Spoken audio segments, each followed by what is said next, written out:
سفر تمام ہوا by Sameera Sarfaraz. Second last episode.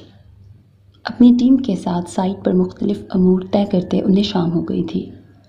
Lunch نہ کرنے کی وجہ سے اب روحان کا بھوک سے برا حال تھا. شکر تھا کہ ان کے میزبان مہمان نواز تھے. جام شورو پر تازہ دریائی مچھلی دیکھ کر جہاں روحان کھل اٹھا وہیں نبا منہ بسور کے رہ گئی. اب کیا مسئلہ ہے مس؟ روحان کو منہ لٹکا کے بیٹھی ہوئی وہ بہت کیوٹ لگی. گندی مچھلی مجھ سے نہیں کھائی جاتی، اتنے سارے کانٹے کون نکالے گا؟ اس کی شکل پر واضح بیزاری تھی. روحان منہ پر ہاتھ پھیر کے رہ گیا. ادھر دو. اس نے نبا کی پلیٹ اپنے آگے کھسکائی. روحان آپ کیا کر رہے ہیں؟ سب دیکھ رہے ہیں. اسے تیزی سے کانٹے الگ کرتے دیکھ کر نبا نے گھبرا کے کہا اب کھاؤ. روحان نے ساری فش کانٹوں سے الگ کرتے ہوئے اس کے آگے بڑھائی. نبا بس اسے دیکھ کے رہ گئی. وہ مگن سا اپنے کھانے سے انصاف کرنے لگا. بریکٹ، کیا یہ شخص میری زندگی سے ہر کانٹا نکال دے گا؟ اس کی آنکھیں ڈبڈبا گئیں. قبل اس کے کہ چھلک پڑتی وہ چپ چاپ اپنی پلیٹ پر جھک گئی. سائٹ فائنل ہوتے ہی تمام شرکاء کی مشاورت سے یہ طے پایا کہ اب پروجیکٹ کی مارکیٹنگ شروع کی جائے. جس میڈیا ہاؤس سے ایڈ کیمپین شروع کی گئی وہ مونا کے ٹی وی چینل سے منسلک تھا. ایک مقررہ دن پر روحان، نبا اور شہریار ٹی وی چینل کی دعوت پر وہاں پہنچے. مشہور کاروباری خاندانوں سے تعلق رکھنے والے یہ تینوں لوگ میڈیا کی مکمل توجہ کا مرکز تھے. ان کی سوچ سے زیادہ گہما گہمی کا ماحول تھا. نبا پر اس کی مخصوص گھبراہٹ سوار ہو رہی تھی. شہریار کی ان معاملات میں مہارت زیادہ تھی سو وہی آگے تھا. روحان اور نبا آگے پیچھے چلتے ہوئے شہریار کو فالو کر رہے تھے. نبا نے بے چینی محسوس کرتے ہوئے لاشعوری طور پر روحان کا ہاتھ کوہنی سے پکڑ لیا تھا. بہت سے لوگ اس کے بہت قریب سے گزر کر ادھر ادھر آ جا رہے تھے. یہ اس کی پہلی بے ساختہ پیش رفت تھی. روحان کا چونکنا لازمی تھا. اس نے رک کر ارد گرد کا جائزہ لیا تو لمحے میں اس کی کیفیت بھانپ گیا. اماں کہتی ہیں عورت جس مرد کی قربت میں خود کو محفوظ سمجھے وہ مرد اس کے لیے خاص ہوتا ہے. وہ اپنے اعتماد کی بیڑیاں ایک ایک کر کے روحان کے پیروں میں ڈالتی جا رہی تھی. وہ خود کو چاروں طرف سے اس کی چاہت کے حصار میں مقید محسوس کرنے لگا اور یہ قید تو اسے دل و جان سے قبول تھی. اپنی کوہنی پر ٹکا اس کا ہاتھ تھام کر اپنی مضبوط ہتھیلی میں مقید کرتے ہوئے وہ بالکل کلیئر تھا. نبا نے اس پرحدت لمس پر نظر اٹھا کے دیکھا تو روحان کی گہری نظریں اس کا دل دھڑکا گئیں. وہ چھوٹی بچی کی طرح اس کی تقلید میں اس کے ہاتھ کے سہارے آگے بڑھنے لگی جب یہ اچانک سامنے سے مونا آتی دکھائی دی. روحان کو دیکھ کر جو چمک اس کے چہرے پر آئی تھی وہ اس کے بالکل ساتھ لگ کر چلتی ہوئی اس حسین سی لڑکی کو دیکھ کر ماند پڑ گئی تھی. روحان کے ہاتھوں میں دبا اس کا نازک سا ہاتھ مونا کے اندر خطرے کی گھنٹی بجنے لگی. ہائے مونا. روحان نے اسے دیکھ کر نامحسوس انداز میں نبا کا ہاتھ چھوڑ دیا تھا. نبا نے بھی آنے والی کو دیکھ کر خود پر قابو پایا. Hi, I was waiting for you. Come. Mona نے کھوجتی نگاہوں سے دونوں کا جائزہ لیتے ہوئے کہا. نبا سے تعارف کی اس نے ضرورت بھی نہیں سمجھی تھی. شی از نبا، ہمدانی گروپ کی آنر. روحان نے از خود نبا کا تعارف کرایا. اوہ آئی سی. ہیلو. مونا نے آگے بڑھتے ہوئے ذرا کی ذرا مڑ کے اسے دیکھا اور سرسری سا بولتی ہوئی آگے بڑھ گئی. روحان کو سخت برا لگا. یہ اس چینل کی کریٹو ہیڈ ہے. اس نے نبا کے سم جھکتے ہوئے سرگوشی کی جو مونا نے بخوبی سن لی. اور روحان کی فرسٹ کزن بھی. اس نے بدستور آگے چلتے ہوئے بلند آواز سے کہا. نبا اس کے انداز دیکھ کر کچھ الجھ سی گئی. مصنوعی مسکراہٹ سے روحان کو مطمئن کرتی ہوئی وہ اس کے ساتھ چل دی. پروموشنز کے سارے معاملات شہریار نے نپٹائے. وہ دونوں بس مختصراً سوالات کے جوابات دیتے رہے. یہ معاملہ نپٹا تو مونا چینل کی طرف سے ان تینوں کو لنچ پر لے آئی. اس کے نقوش تنے ہوئے تھے اور انداز سست تھا کیونکہ روحان نے ایک پل بھی نبا کو اکیلا نہیں چھوڑا تھا. مونا کو روحان کی یہ خصوصی توجہ گھٹن میں مبتلا کر رہی تھی. نبا اور روحان اپنی پلیٹس سیٹ کیے نشست سنبھال چکے تھے جبکہ مونا اب بھی اپنی سوچوں میں گم بے دلی سے مختلف ڈشز کا جائزہ لے رہی تھی. کیا ہوا؟ کچھ اچھا نہیں لگ رہا یا بھوک نہیں ہے؟ اچانک شہریار انصاری آ کر یوں اس سے مخاطب ہوا جیسے دونوں میں بڑی پرانی واقفیت ہے. مونا نے اچنبھے سے اس کا انداز ملاحظہ کیا. Excuse me. اس نے تیوریاں چڑھا کے پوچھا. اوہ اب یہ مت کہیے گا کہ آپ نے مجھے پہچانا نہیں. شہریار نے بے نیاز بنتے ہوئے ہاتھ کھڑے کیے۔ مونا کو وہ بے وقت کی آفت لگا۔ جلدی سے پلیٹ میں تھوڑے رائس ڈال کر وہ اپنی ٹیبل کی سمت بڑھی۔ شہریار بھی اس کی تقلید میں وہیں آ گیا۔ کوئی پرابلم ہے مسٹر انصاری؟ مونا کو یہ کرٹیسی نبھانا سخت ناگوار گزر رہا تھا مگر مجبوری تھی۔ پرابلم تو کچھ نہیں، بس آپ کا ساتھ چاہیے تھا۔ ویسے میرا نام شہریار ہے۔ شہریار کو وہ بڑی بڑی آنکھوں والی موٹرن سی لڑکی پرکشش لگی تھی۔ مونا نے اس کی بات بالکل نہیں سنی تھی کیونکہ اس کا پورا دھیان روحان پر تھا جو اس کو ازراہ مروت بھی توجہ نہیں دے رہا تھا۔ شہریار نے اس کی نظروں کے تعاقب میں سامنے دیکھا تو نبا اور روحان معمول کی طرح بات کرتے نظر آئے، مگر مونا کے لیے یقیناً یہ نظارہ نیا تھا۔ آپ فرحاد کی سسٹر ہیں؟ اس نے پھر مونا کی توجہ بھٹکائی۔ جی۔ مونا کو اچانک احساس ہوا کہ وہ شہریار کو بھی متوجہ کر رہی ہے۔ اس نے فوراً خود کو کنٹرول کیا اور شہریار کے رسمی سوالوں کے جواب دینے لگی، مگر یہ صرف اس کی بھول تھی کہ شہریار کے لیے یہ ملاقات رسمی تھی۔ وہ جان بوجھ کے اس کے پاس آیا تھا کیونکہ میڈیا ہاؤس میں یہاں سے وہاں پھرتی ہوئی یہ متحرک سی لڑکی پہلی ہی دفعہ میں اس کی توجہ کھینچ چکی تھی۔ وہ بزنس کلاس کا ماڈرن لڑکا تھا، فورن ایجوکیٹڈ تھا اور پوری طرح اسی ماحول میں ڈھلا ہوا تھا۔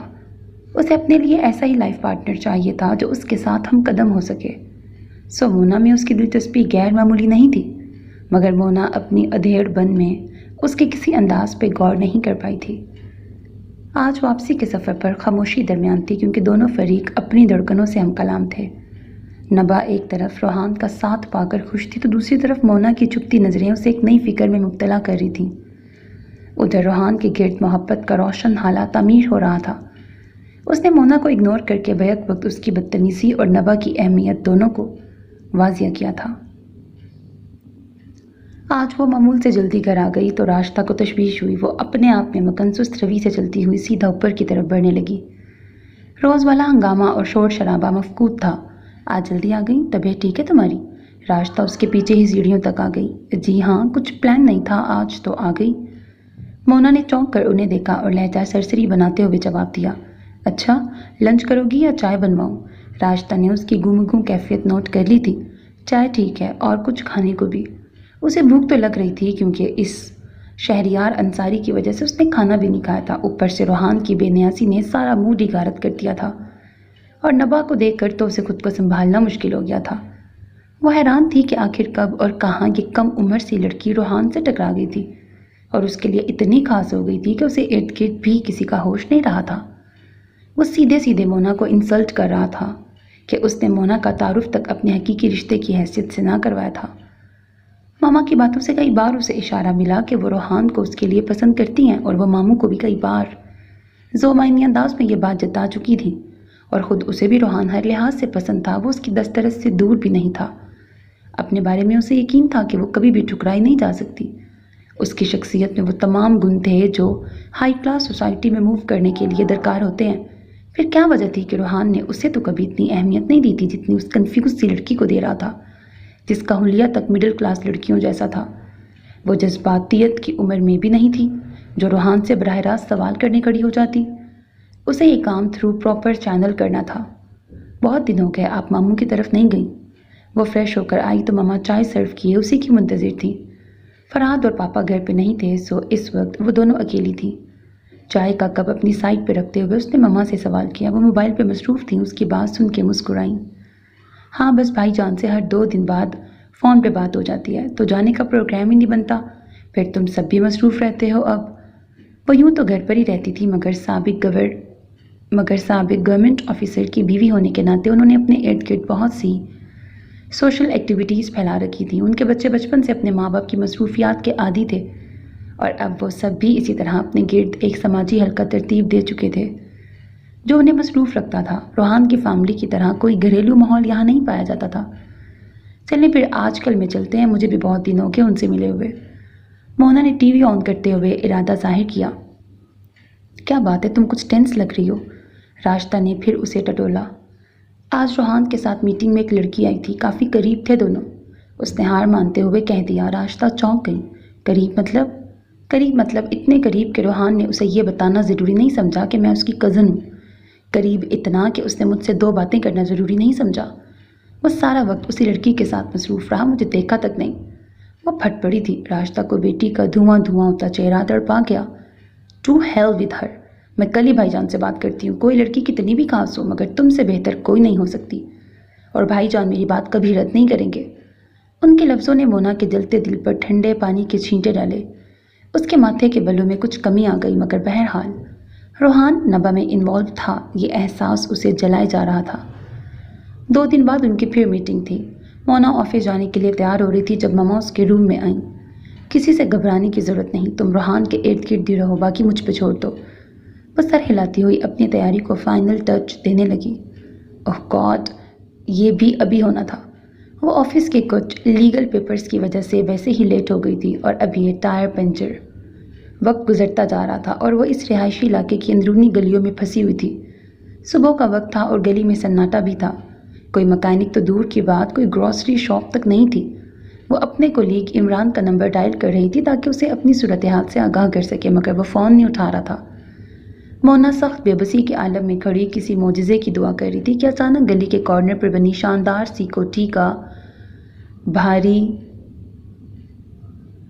بھورا دروازہ واہ ہوا اور ایک چمچماتی مرسیڈیز برآمد ہوئی، اور شومئی قسمت کہ اس کا رخ مونا کی ہی سمت تھا۔ وہ کشمکش میں گھری کھڑی تھی جب وہ مرسیڈیز عین مونا کے قریب آ کے رکی۔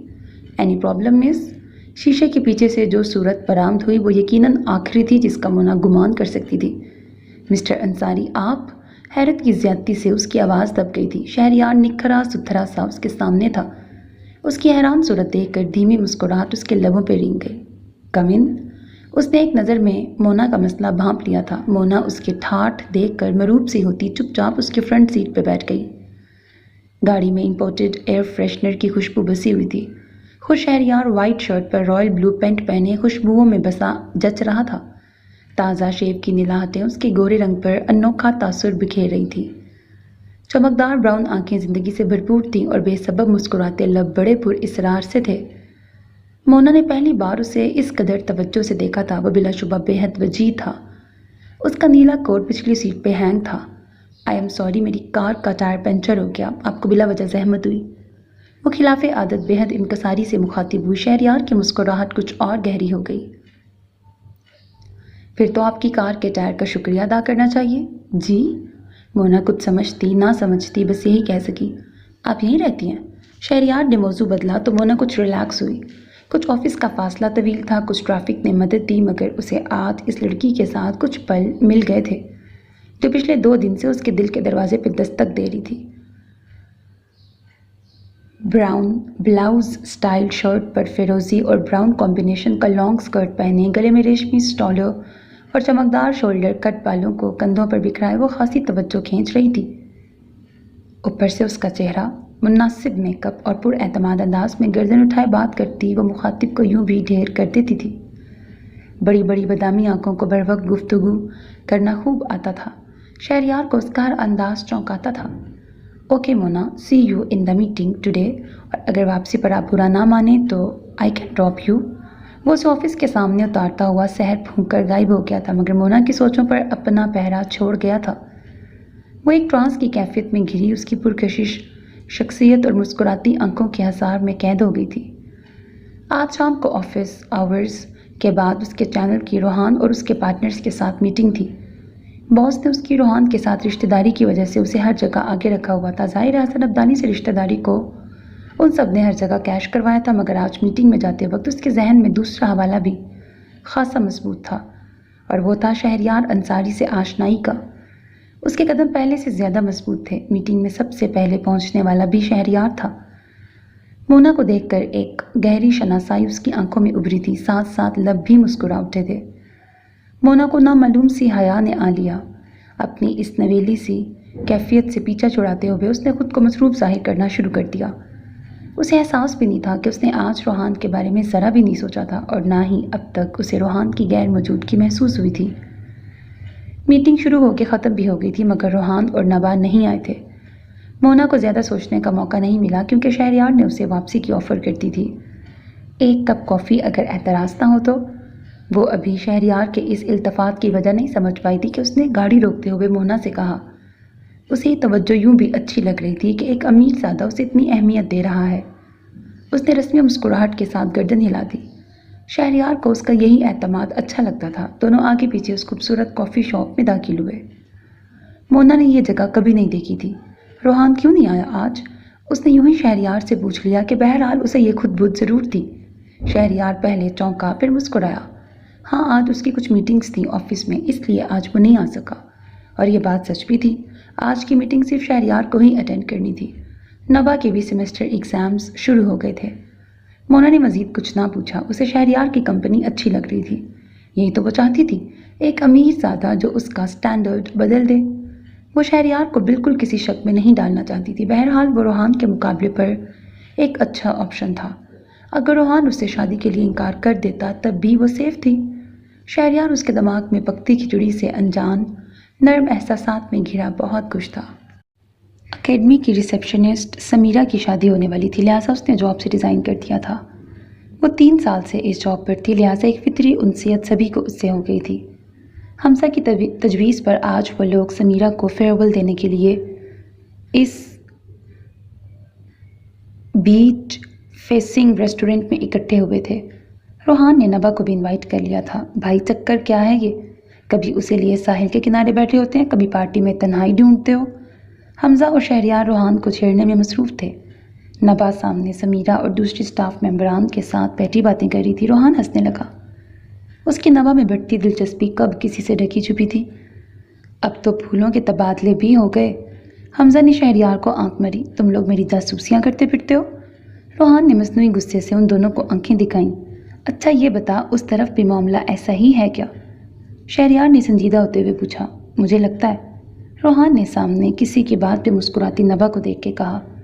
چلو یہ تو اچھا ہے، ویسے بھی وہ تیری ٹائپ کی ہے اور تم دونوں کے بیچ تو کوئی ظالم سماج بھی نہیں، آرام سے بات بن جائے گی۔ حمزہ نے خوش ہوتے ہوئے کہا۔ جب ہی کھانا لگ گیا اور وہ سب خوش گپیوں کے ساتھ کھانے میں مصروف ہو گئے۔ چلو بھائی سمیرہ، روایت کے مطابق تمہاری ایک فرمائش پوری کی جائے گی، جو مانگنا ہے مانگ لو۔ شہریار نے کھانا ختم ہونے کے بعد سب کے سامنے سمیرہ کو مخاطب کیا۔ وہ سب ایک جگہ ریزروڈ لاؤنج میں ایزی ہو کے بیٹھے تھے۔ سب کے ہاتھوں میں کافی کے مگ تھے۔ نبا کو یہاں بہت اچھا محسوس ہو رہا تھا۔ روحان بار بار اسے دیکھتا اور مسکرا دیتا۔ آج اس نے اسٹائلش سی پنک شرٹ پر وائٹ ٹراؤزر پہنا ہوا تھا اور اس کا گلابی چہرہ اس کے کپڑوں سے ہم آہنگ ہو کر کچھ اور بھی دہک اٹھا تھا۔ ڈیزائنر ایئر رنگز اور لائٹ سی پنک لپسٹک لگائے وہ بہت کیوٹ لگ رہی تھی۔ میری خواہش ہے کہ روحان ایک گانا سنائے۔ سمیرہ کے اچانک کہنے پر جہاں روحان چونکا تھا وہیں نبا بھی حیران ہوئی تھی۔ باقی سب نے تالیاں بجا کے سمیرہ کی خواہش کا خیر مقدم کیا تھا۔ سنا دے، اچھا موقع ہے۔ حمزہ نے اسے کوہنی ماری تھی۔ ذیشان بھاگ کے گاڑی سے گٹار نکال لایا تھا۔ نبا ساری کارروائی دیکھتی رہی۔ روحان گٹار سنبھالے سینٹر چیئر پہ آ کے بیٹھ گیا۔ کچھ اس طرح تیری پلکیں میری پلکوں سے ملا دے۔ اس نے ساز کیا چھیڑا سما باندھ دیا تھا۔ نبا کو آج ہی پتہ چلا تھا کہ وہ بے حد سریلا تھا۔ ہر ایک خاموش بیٹھا اسے سن رہا تھا۔ وائٹ ڈینم پر گرے جینز پہنے، آستینیں کونیوں تک فولڈ کیے، وہ بے حد ہینڈسم لگ رہا تھا۔ پروفیشنل انداز سے گٹار بجاتا ہوا، ایک ٹانگ چیئر کی سٹک پہ ٹکائے وہ ترچھا بیٹھا تھا۔ کشادہ روشن پیشانی پر سیاہ بال بکھرے تھے۔ نبا ایک ٹرانس کی کیفیت میں اسے دیکھے گئی۔ تو ہر گھڑی ہر وقت میرے ساتھ رہا ہے۔ ہاں، یہ جسم کبھی دور کبھی پاس رہا ہے۔ اسی لمحے روحان نے بہکی بہکی نظروں سے نبا کو فوکس کیا۔ نبا نے چونک کر ارد گرد دیکھا۔ سب روحان کی سمت متوجہ تھے اور وہ نبا کی سمت، کہ جس کے لیے وہ گا رہا تھا وہ بھی یہ جان لے۔ نبا کی ہتھیلیاں بھیگنے لگیں۔ جو بھی غم ہیں یہ تیرے، انہیں تو میرا بتا دے، کچھ اس طرح۔ تبھی تالیوں کا شور اٹھا۔ روحان گانا ختم کر چکا تھا مگر اس کی نظریں بدستور نبا کا احاطہ کیے ہوئے تھیں۔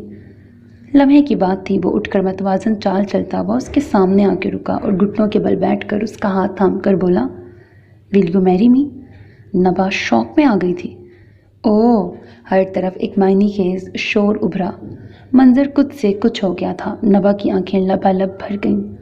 اتنی چاہت کا تصور بھی نہیں کیا تھا اس نے۔ وہ یوں سر عام اسے پرپوز کر دے گا، اس کے تو وہم و گمان میں بھی نہیں تھا۔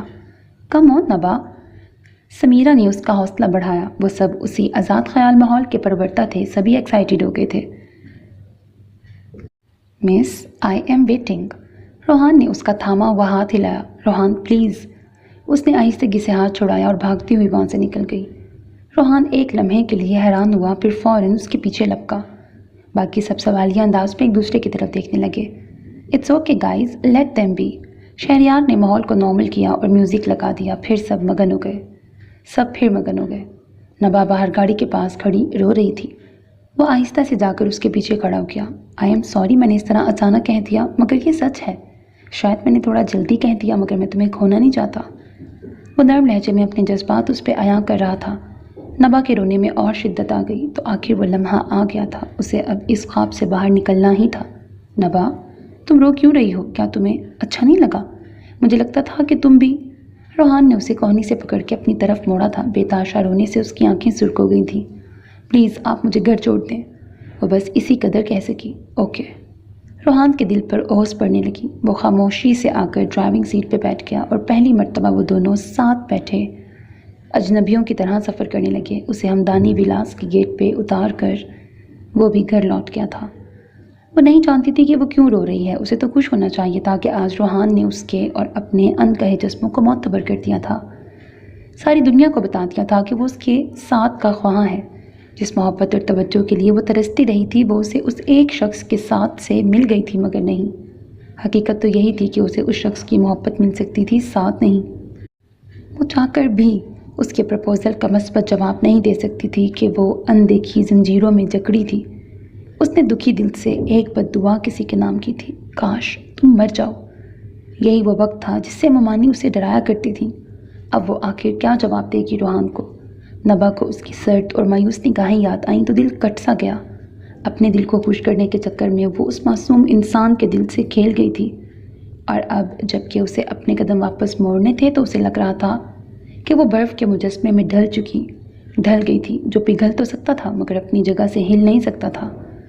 ساری رات روتے روتے گزر گئی تھی۔ نہ جانے کس لمحے اس کی آنکھ لگی تھی، مگر پھر جیسے فوراً ہی کھل گئی۔ سرانے رکھا موبائل تیز آواز سے بجے جا رہا تھا۔ اس نے وقت دیکھا، صبح کے 5 بج رہے تھے اور اسکرین پر نظر آنے والا نمبر انجان تھا۔ نہ جانے کس خیال کے تحت اس نے فون کان سے لگا لیا۔ قہار رضا بات کر رہا ہوں۔ اس کے ہیلو کے جواب میں ابھرنے والا تعارف اس قدر چونکا دینے والا تھا کہ نبا کے ہاتھ سے فون گرتے گرتے بچا۔ یہ وہ آخری شخص تھا جس کا وہ گمان کر سکتی تھی۔ چند لمحوں کے شوق سے سنبھلنے کے بعد شدید غصے نے اسے اپنی لپیٹ میں لے لیا۔ آپ کی ہمت کیسی ہوئی مجھے فون کرنے کی؟ میری زندگی میں آپ کی کوئی جگہ نہیں، سمجھے آپ؟ اس نے کبھی نہیں سوچا تھا کہ وہ قہار رضا سے زندگی میں پہلی بار بات کرے گی تو اس انداز سے کرے گی۔ دوسری طرف قہار جیسے مسکرائے تھے۔ خوشی ہوئی یہ جان کر کہ تمہاری زندگی میں میری کوئی جگہ نہیں، مگر پھر بھی تمہیں بتانا چاہتا ہوں کہ میں اس وقت پاکستان میں ہوں۔ نبا نے نخوت سے سر جھٹکا۔ مجھے کوئی فرق نہیں پڑتا کہ آپ کہاں ہیں، میں آپ سے کوئی بات نہیں کرنا چاہتی، وہ نفرت امیز لہجے میں کہہ کر فون بند کرنے لگی۔ قہار اس کا ارادہ بھانپ گئے۔ لیکن میں اس بار صرف تم ہی سے ملنے آیا ہوں۔ صبح 9 بجے کی فلائٹ ہے، تمہیں اسلام آباد آنا ہے۔ تمہاری ایک امانت ہے میرے پاس۔ انشاءاللہ کل ملاقات ہوگی، اللہ حافظ۔ وہ اپنی بات کہہ کر فون بند کر چکے تھے۔ نبا شدید بے یقینی کے عالم میں فون کو تک رہی تھی۔ کاؤنٹ ڈاؤن شروع ہو چکا تھا۔ وہ ایک فیصلہ کرتے ہوئے اٹھی اور مضبوط قدموں سے چلتی ہوئی اپنی الماری تک آئی۔ ایک پیک شدہ پارسل نکال کر اس پر ایک جانا پہچانا نام اور پتہ لکھا اور اپنی ضروری چیزیں پیک کرنے لگی۔ صبح تیار ہو کر نیچے اتری تو ماموں کو اپنا منتظر پایا۔ یہ سمجھنا مشکل نہیں تھا کہ ماموں اور ممانی قہار رضا کی آمد سے بھی واقف ہیں اور یہ بھی جانتے ہیں کہ وہ آج کہاں جا رہی ہے۔ تمہاری ٹکٹس کروا دی ہیں، چلو تمہیں ڈراپ کر دوں۔ جمشید ہمدانی اس کی سوجی ہوئی آنکھوں کو دیکھتے ہوئے کہنے لگے، میں ڈرائیور کے ساتھ جاؤں گی، آپ پریشان نہ ہوں۔ اس کے انداز میں کچھ تھا کہ جمشید اصرار نہ کر سکے۔ نبا، نائمہ نے فکر مندی سے اس کا شانہ پکڑا۔ آپ ہی تو کہتی تھیں حقیقت سے کب تک بھاگو گی؟ آج دیکھیں آپ کی نبا حقیقت کا سامنا کرنے جا رہی ہے۔ وہ کرب امیز مسکراہٹ ہونٹوں پر سجائے انہیں اور بے چین کر گئی تھی۔ انہیں دوبارہ لب کشائی پر آمادہ دیکھ کر نبا نے مضبوط ہاتھوں سے ان کے کندھے پہ دباؤ ڈالا اور بنا رکے باہر نکل آئی۔ آنسو تھے کہ امڈے چلے جا رہے تھے، مگر وہ خود پر ضبط کیے گاڑی میں سوار ہو گئی۔ پارسل کے بارے میں ڈرائیور کو ہدایات دے کر خود ایئرپورٹ کے اندرونی حصے کی طرف بڑھ گئی۔ صبح اس کی آنکھ بہت دیر سے کھلی تھی۔ اس نے ٹائم دیکھا 11 بج رہے تھے۔ وہ چونک کر اٹھ بیٹھا، مگر بیٹھتے ہی اس کا سر بہت زور سے چکرایا اور اسے واپس لیٹنا پڑا۔ اسی لمحے بلاول کمرے میں داخل ہوا اور روحان نے بند ہوتی آنکھوں سے اسے اپنی طرف آتا دیکھا۔ کیسی طبیعت ہے اب آپ کی؟ اس نے روحان کی دہکتی پیشانی پہ ہاتھ رکھا۔ کیا ہوا ہے مجھے؟ اس نے دکھتے سر کے ساتھ پوچھا۔ آپ کو بہت تیز بخار ہو گیا ہے۔ آج آپ کو بابا کے ساتھ آفس جانا تھا، لیکن اماں آپ کو اٹھانے آئیں تو پتہ چلا کہ آپ تیز بخار میں پھنک رہے ہیں۔ بلاول آہستہ آہستہ کہتا ہوا اس کے ساتھ ہی بیٹھ گیا۔ ارے ہاں، آج تو مجھے آفس جانا تھا، بہت اہم میٹنگ تھی بابا کے آفس میں۔ روحان کو اچانک یاد آیا تو پھر اٹھنے کی کوشش کرنے لگا۔ لیٹے رہیں، اب اس کی ضرورت نہیں ہے، اماں کے بتانے پر بابا خود آپ کو دیکھنے آئے تھے۔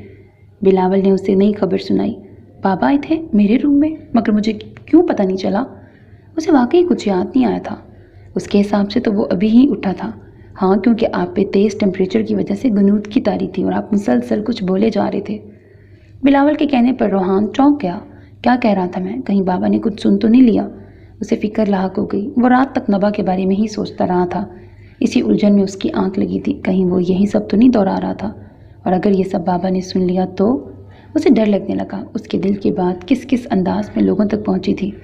بس بابا نے کہا کہ اسے آرام کی ضرورت ہے، آج اسے کہیں مت جانے دینا۔ شہریار آج میٹنگ میں آئے گا تو میں اسے بتا دوں گا۔ بلاول نے پھر اچھے بچوں کی طرح بابا کی بات حرف بہ حرف اس تک پہنچا دی۔ اور تم یہاں کھڑے ساری باتیں نوٹ کر رہے تھے کیا؟ تمہارے تو ایگزامز ہو رہے ہیں نا، گھر میں کیوں ہو آج؟ روحان نے اسے لتاڑا۔ گیپ ہے آج میرا، اب چھٹی والے دن بھی گھر میں نہ رہوں۔ وہ شدید بیزار تھا۔ اینی وے، آپ کو کچھ چاہیے تو بتا دیں، میں اماں کو کہہ دیتا ہوں جا کے، کیونکہ آج رحیم بابا کی طبیعت بھی خراب ہے، وہ اپنے کوارٹر میں ہیں۔ بلاول نے دروازے سے نکلتے ہوئے اسے اطلاع دی۔ نہیں تم جاؤ، میں خود نیچے آ جاؤں گا تھوڑی دیر میں۔ روحان نے اسے ٹالا اور خود ٹی وی آن کر کے نیم دراز ہو گیا۔ کچھ ہی منٹ گزرے تھے جب اماں کمرے میں داخل ہوئی۔ ان کے ہاتھ میں سوپ کا باؤل تھا۔ روحان نے جب ہی دوائیاں کھائی تھیں، کچھ ذہن کا بوجھل پن کم ہوا تھا۔ کیسی طبیعت ہے اب؟ اماں نے اس کے بال سنوارتے ہوئے پوچھا۔ بہتر ہے، روحان نے مسکراتے ہوئے ان کا ہاتھ تھام کر پاس بٹھا لیا۔ کل کیا ہوا تھا روحان؟ اماں نے اس کا بغور دیکھتے ہوئے پوچھا۔ کیوں کیا ہوا؟ روحان سیدھا ہو کے بیٹھا۔ صبح تمہارے پاپا تمہیں دیکھنے آئے تو تم غنودگی میں نبا کا نام لے رہے تھے۔ اماں نے اس کے سر پہ بوم پھوڑا۔ پھر؟ اس کے منہ سے مری مری آواز نکلی۔ پھر یہ کہ تمہارے بابا نے سن لیا اور مجھ سے پوچھ بھی لیا۔ وہ ایک کے بعد ایک حملہ کر رہی تھی اور آپ نے بتا دیا؟ روحان شدید حیرت سے بولا۔ بالکل، نہ بتانے والی کیا بات تھی؟ میں نے انہیں سلیقے سے سمجھا دیا کہ تم اس لڑکی میں دلچسپی لے رہے ہو شادی کے لیے۔ وہ بڑے آرام سے کہہ رہی تھی۔ اماں، میں نے آپ سے کہا تھا میرا انتظار کیجیے گا۔ اس نے سر پر ہاتھ مار کے افسوس کیا۔ اب انہوں نے سن لیا تھا تو بہانے بنانے کا فائدہ نہیں تھا بیٹا، جو بات کل کرنی تھی وہ آج ہو گئی۔ شاید اللہ کی کوئی مصلحت ہی ہو اس میں۔ اب تم مجھے بتاؤ، تم نے بات کی اس سے؟ انہوں نے رسان سے اسے سمجھایا۔ کی تھی اماں، غلطی ہو گئی مجھ سے۔ وہ تھکا ہارا سا کہنے لگا۔ کیا غلطی؟ اماں نے فوراً پوچھا۔ کل پارٹی میں اسے سب کے سامنے پرپوز کر دیا۔ پھر؟ اماں نے بے چینی سے اس کی بات کاٹی۔ پھر یہ کہ وہ رونے لگی اور کوئی جواب نہیں دیا۔ اس کا لہجہ مایوسی سمیٹے ہوئے تھا۔ تو بیٹا، شریف لڑکیاں ایسے منہ پھاڑ کے جواب نہیں دے دیتی۔ اماں نے بڑے وثوق سے نبا کے لیے سند جاری کی۔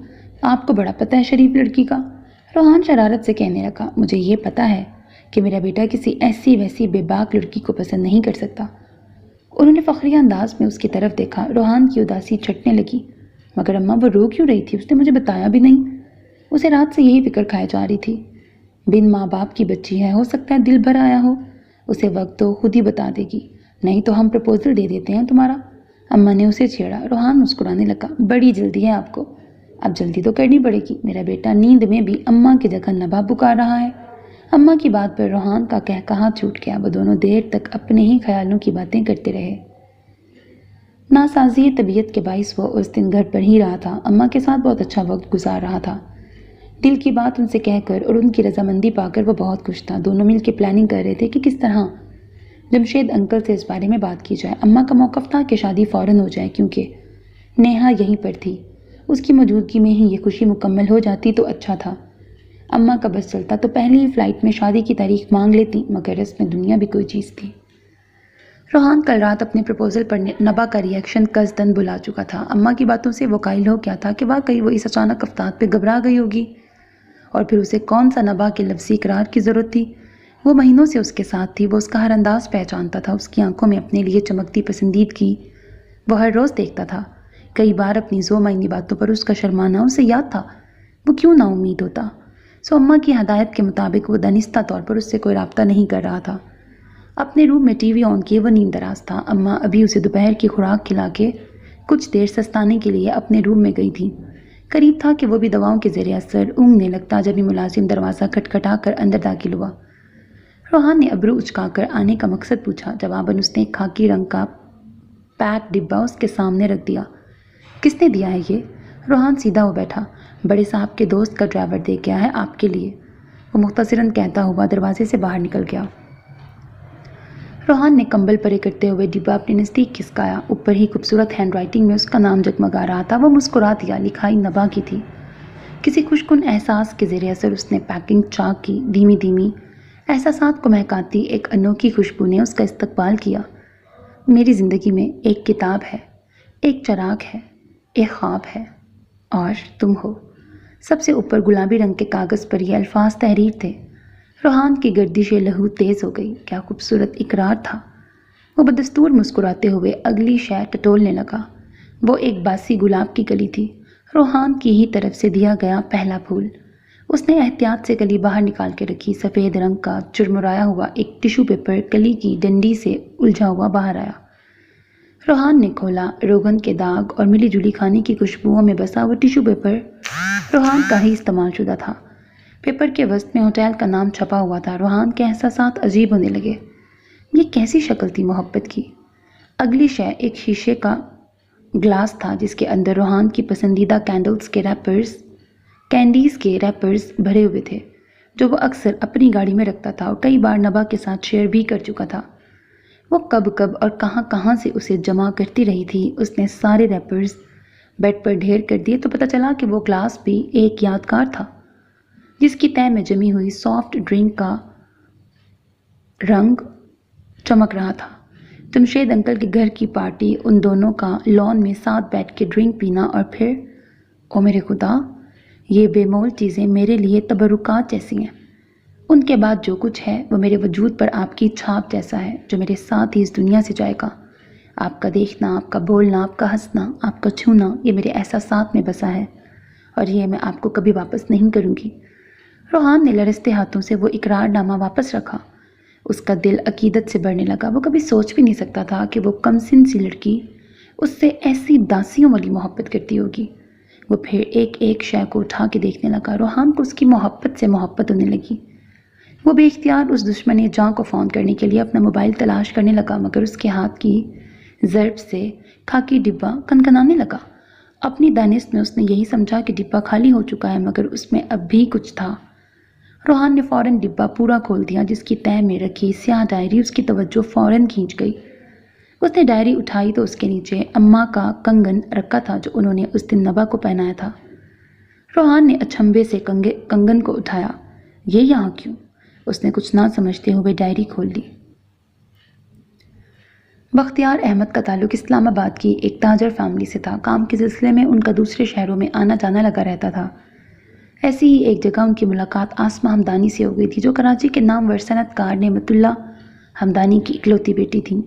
وہ خوبصورت، تعلیم یافتہ اور کاروباری ذہن رکھنے والی عورت تھیں۔ دو چار اتفاقیہ ملاقاتوں کے بعد وہ دونوں ایک دوسرے کے لیے خاص جذبات محسوس کرنے لگے۔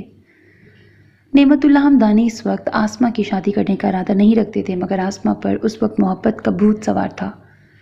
بختیار کے والد حیات نہیں تھے، والدہ خاصی دبنگ خاتون تھی۔ بختیار نے جب آسمہ کے حوالے سے گھر میں بات کی تو ایک بے چینی سی سارے گھر میں پھیل گئی۔ ان کے چھوٹے بھائی باسط احمد اس وقت نئے نئے بزنس میں انوالو ہوئے تھے، اور اکلوتی بہن جو بیوگی کے بعد سے اسی گھر میں اپنے بیٹے کے ساتھ مقیم تھیں اور ماں کی دستے راز بھی تھیں، فوراً اماں کو پٹیاں پڑھانے لگیں کہ بڑے گھر کی لڑکی ان کے کماؤ پوت کو لے اڑے گی۔ مخالفتیں بڑھنے لگیں تو بختیار نے بھی ضد پکڑ لی اور آخرکار ایک دن گھر چھوڑ کے انہوں نے اور آسمہ نے شادی کر لی۔ نعمت اللہ ہمدانی عزت دار آدمی تھے۔ بیٹی کا انتہائی قدم ان کی ساخت کو نقصان پہنچا سکتا تھا، سو انہوں نے خاموشی سے بختیار کو قبول کر لیا اور بڑے پیمانے پر ان کی شادی کی تقریب کا انعقاد کر کے انہیں آفیشلی اپنے داماد کی حیثیت سے متعارف کرا دیا۔ بختیار کی فیملی کو جب ان کی ایک نامور خاندان میں شادی کے فوائد کا اندازہ ہوا تو رویوں میں خود بخود نرمی آ گئی۔ بختیار نعمت اللہ ہمدانی کی خواہش پر ہمدانی ولاس میں ہی رہائش پذیر ہو گئے۔ جمشید ان دنوں اپنی تعلیم کے سلسلے میں برطانیہ میں مقیم تھے۔ کچھ دنوں تک سب ٹھیک چلا، مگر پھر بزنس کی مشکلات بختیار کے لیے پریشان کن ہونے لگیں۔ ان کا اپنا خوب پھلتا پھولتا کاروبار تھا۔ ان کے لیے کراچی اور اسلام آباد کے درمیان توازن رکھنا مشکل ہونے لگا۔ آسمہ اپنے خاندانی بزنس میں بری طرح مصروف تھیں، وہ ان کی کوئی مدد نہیں کر سکتی تھی۔ انہی دنوں نعمت اللہ حمدانی اچانک دل کے دورے کے باعث انتقال کر گئے۔ آسمہ کے لیے یہ وقت بہت کڑا تھا، ان کی والدہ پہلے ہی حیات نہیں تھی۔ جمشید کا آخری سال تھا، وہ نہیں آ سکتے تھے۔ وسیع پیمانے پر پھیلا ہوا بزنس، ان کی راتوں کی نیند اڑ گئی تھی۔ ایسے میں بختیار نے سمجھداری سے کام لیا۔ اپنے کاروبار سے انہوں نے اپنے حصے کے شیئرز الگ کر کے بہن بھائیوں کو ان کا حصہ دے دیا اور خود مستقل آسمہ کے ساتھ کراچی شفٹ ہو گئے۔ اپنے شیئرز بھی انہوں نے آسمہ کے بزنس میں انویسٹ کر دیے اور ہمدانی گروپ کا چارج سنبھال لیا۔ ان کی بروقت حکمت عملی اور کاروباری سمجھ سے ہمدانی گروپ کی ڈولتی کشتی پار لگ گئی۔ آسمہ جذباتی طور پر سنبھلیں تو وہ بھی ان کے شانہ بشانہ اس سفر میں شامل ہو گئیں۔ آسمہ کے سامنے ایک لمبا سفر تھا، ایسے میں وہ فیملی بڑھانے کا سوچ بھی نہیں سکتی تھی اور کچھ ان کا اپنا مزاج بھی اس قسم کا نہ تھا۔ 5 سال تک ان کے ہاں اولاد نہیں ہوئی۔ جمشید اپنی تعلیم مکمل کر چکے تھے اور بہن بہنوئی کے ساتھ خاندانی بزنس کو سنبھالنے میں مصروف تھے۔ ایسے میں ایک دن ایک پرانے اسکول فرینڈ سے ملاقات ہو گئی۔ وقار عالم کسی زمانے میں ان کے بیسٹ فرینڈ رہے تھے۔ جب تک جمشید پاکستان میں رہے ان دونوں کا برابر رابطہ رہا تھا۔ وقار عالم کے ساتھ ان کے گھر وہ بالکل غیر ارادی طور پہ آئے تھے، مگر یہاں آ کے پتہ چلا کہ ان کی قسمت انہیں یہاں تک لائی تھی۔ وقار کی چھوٹی بہن نائمہ ان کے دل کو بھا گئی تھی۔ وہ کم سن خوبرو سی لڑکی جس کی احتیاط پسندی اور جھکی نظریں انہیں چونکا گئی تھیں۔ ان کی کلاس میں ایسی لڑکیاں نہیں ہوتی تھیں۔ وہ پاکیزہ چہرہ انہیں اتنا بھایا کہ بے اختیار دوسری ہی ملاقات میں وقار عالم سے اس کا اظہار کر بیٹھے۔ وقار کے لیے یہ رشتہ نعمت ہی تھا۔ وہ مڈل کلاس آدمی تھے، ان کے لیے یہ بہت بڑی بات تھی کہ ان کی بہن کی شادی ملک کے نامور صنعت کار گھرانے میں ہو۔ یوں محض 1 ماہ کے اندر نائمہ اپنے چھوٹے سے گھر سے نکل کر اس محل میں آ گئیں۔ آسمہ نے بھائی کی پسند کو دل سے قبول کیا تھا۔ وہ روایتی نند ہرگز ثابت نہیں ہوئی تھیں اور پھر ان جیسے بزنس ویمن کے پاس ایسی گھریلو سیاست کرنے کا وقت بھی نہیں تھا، بلکہ ان سب کے لیے اچھا ہی تھا کہ نائمہ کی صورت میں انہیں گھر کی دیکھ بھال کرنے والی ایک خاتون میسر آ گئی تھی۔ شادی کے 2 سال کے اندر اندر نائمہ اور جمشید کو اس تلخ حقیقت کا ادراک ہو چکا تھا کہ وہ ماں باپ نہیں بن سکتے۔ زندگی اچانک ہی بہت بوجھل لگنے لگی تھی۔ بختیار بھائی، آسمہ آپی اور جمشید کے چلے جانے کے بعد نائمہ سارا دن اس بڑے سے گھر میں بلائی پھرتیں اور پہروں روتی رہتیں۔ انہی دنوں اچانک آسمہ کو پتہ چلا کہ وہ پریگننٹ ہیں۔ وہ ایسی کسی جھنجھٹ کو افورڈ نہیں کر سکتی تھی، مگر ڈاکٹری معائنے کے بعد انہیں معلوم ہوا کہ اب اس سے چھٹکارا بھی ممکن نہیں تھا۔ یوں نبا ایک انچاہے وجود کی طرح ان کی زندگیوں میں آ گئی۔ نائمہ کے لیے وہ ننھی سی گڑیا کسی کھلونے سے کم نہیں تھی۔ وہ اور جمشید اولاد کے لیے ترسے ہوئے لوگ تھے۔ نبا کی کلکاریاں انہیں پھر زندہ کر گئی تھیں۔ آسمہ نے نائمہ کی دلچسپی دیکھ کر بخوشی نبا کو ان کے حوالے کر دیا۔ نائمہ کی تنہائی دور ہو گئی تھی۔ وہ سارا دن نبا کو ساتھ لگائے پھرتی۔ اس کے چھوٹے چھوٹے کام اپنے ہاتھوں سے کرتے ہوئے انہیں ایک عجیب سا سکون ملتا۔ نبا نے مکمل طور پر نائمہ کے ہاتھوں پرورش پائی تھی۔ اسے ممتا کا مفہوم نائمہ نے سمجھایا تھا۔ اپنے ماں باپ سے اس کا بس اتنا ہی رشتہ تھا کہ گھر آ کر اس کی خیریت دریافت کر لیتے تھے، اس کے لیے بہترین چیزیں خریدتے تھے۔ اس کی ولدیت میں ان دونوں کا نام درج تھا۔ وہ اس کے حیاتی والدین تھے، مگر ماں باپ کا پیار اسے نائمہ اور جمشید نے دیا تھا۔ وہ گھر میں قدرتی طور پر نائمہ سے ہی قریب تھی۔ وہ اس دنیا میں اس کی واحد دوست تھیں۔ شعور کی منزلیں طے کرتے ہوئے اسے یہ احساس ہو گیا تھا کہ اس کے ماں باپ کو اس کی ضرورت نہیں تھی۔ سال کے 8 ماہ وہ دونوں ملک سے باہر گزارتے تھے۔ اس بیچ پیچھے رہ جانے والی ان کی اکلوتی بیٹی ان کی کمی کس انداز پہ محسوس کرتی ہے، اس کا انہیں کبھی احساس نہیں ہوا تھا۔ بختیار اسے سال میں 1 بار اپنے آبائی گھر ضرور لے جاتے تھے۔ وہ آسمہ کے ساتھ ایک مشینی زندگی گزار رہے تھے اور گزرتے وقت نے انہیں یہ احساس ضرور دلا دیا تھا کہ اپنوں سے دور رہ کر وہ کتنے اکیلے ہو گئے تھے۔ گو وہ ہر ماہ ایک خطیر رقم اپنی ماں کو ضرور بھیجتے تھے۔ اپنے ددیال والوں کو نبا بس اتنا ہی جانتی تھی کہ اس کے ایک چچا ہیں جو ہمیشہ اپنے کاروبار میں الجھے رہتے ہیں، ایک دادی اور ایک پھپھو ہیں جو اس سے بے پناہ چاہ جتاتی ہیں، اور ہر بار اس کی آمد پر وہ پاپا کے سر ہو جاتی تھی کہ وہ نبا کو کچھ مہینوں کے لیے یہیں چھوڑ دیں، مگر نبا نائمہ کے بغیر نہیں رہ سکتی تھی اور اسی لیے وہ کبھی 1 ہفتے سے زیادہ وہاں رکنے پر رضامند نہیں ہوتی تھی۔ اسے یاد تھا وہ دن بہت اچھی طرح جب اسلام آباد سے چچا کا فون آیا تھا۔ دادی کو ہارٹ اٹیک ہوا تھا۔ انہیں پہلے بھی ایک اٹیک ہو چکا تھا اور ڈاکٹرز نے کہہ دیا تھا کہ ان کی ضعیف العمری اب مزید کسی جھٹکے کی متحمل نہیں ہو سکتی۔ پاپا دیوانہ وار ان لوگوں کو لے کے اسلام آباد بھاگے تھے۔ اس وقت وہ اپنی ہر مصروفیت بھول گئے تھے۔ دادی کی طبیعت واقعی بہت خراب تھی۔ وہ کمزور اور لاغر سی ہو کے بستر پہ پڑی تھی۔ پھپھو ان کے سرانے بیٹھی رو رہی تھیں۔ پاپا کو دیکھ کے وہ بھاگ کر ان سے لپٹ گئی تھیں۔ آ گئے تم بختیار، دیکھو اماں کا کیا حال ہو گیا ہے، تمہیں بہت یاد کر رہی تھی۔ بختیار ماں کی حالت دیکھ کر ڈھہ گئے تھے۔ آسمہ کو بھی افسوس ہوا کہ وہ پہلے کیوں نہ آ گئے تھے۔ نبا اس وقت محض 15 سال کی تھی، اس کے میٹرک کے فائنل ایگزامز ہونے والے تھے۔ وہ بھی اور سب کی طرح خوف زدہ نظروں سے دادی کو دیکھ رہی تھی جو پاپا کو ساتھ لپٹائے روئے جا رہی تھی۔ بہت راہ دکھائی تم نے بیٹا، اب آئے ہو جب ماں کے جانے کا وقت ہو چلا ہے۔ دادی نے پاپا کو اور جذباتی کر دیا تھا۔ مجھے معاف کر دے اماں، مجھے پہلے آ جانا چاہیے تھا، بس مصروفیات میں وقت ہی نہیں ملا۔ وہ ان کے ہاتھ تھامے دل گرفتہ سے کہہ رہے تھے۔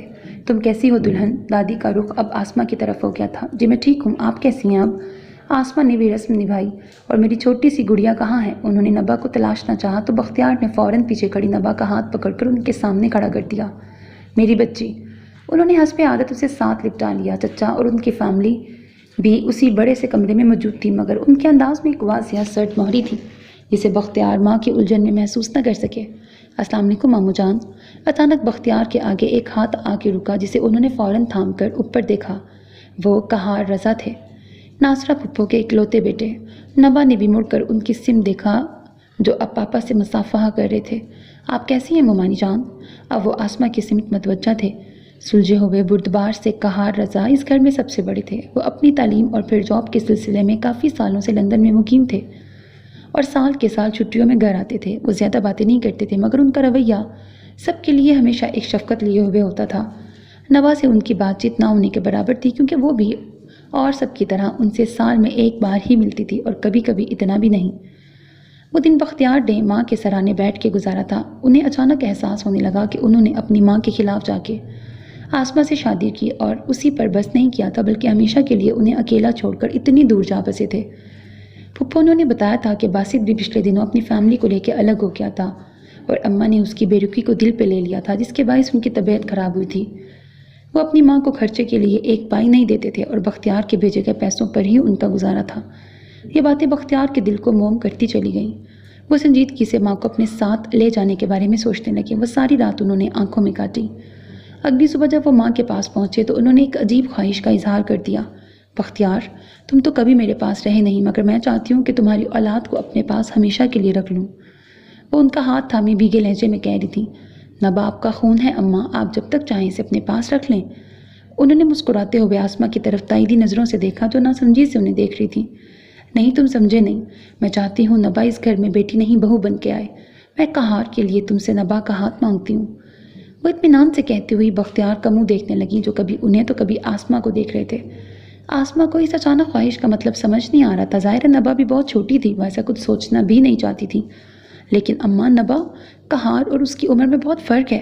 بختیار نے ان کی دل کی بات کہہ دی تھی۔ وہ مصلحتاً ماں اور بیٹے کے درمیان بولنے سے گریز کر رہی تھی کہ بختیار کے بدلے انداز کل سے اب تک نوٹ کر رہی تھی۔ کیا تمہیں کہار پسند نہیں؟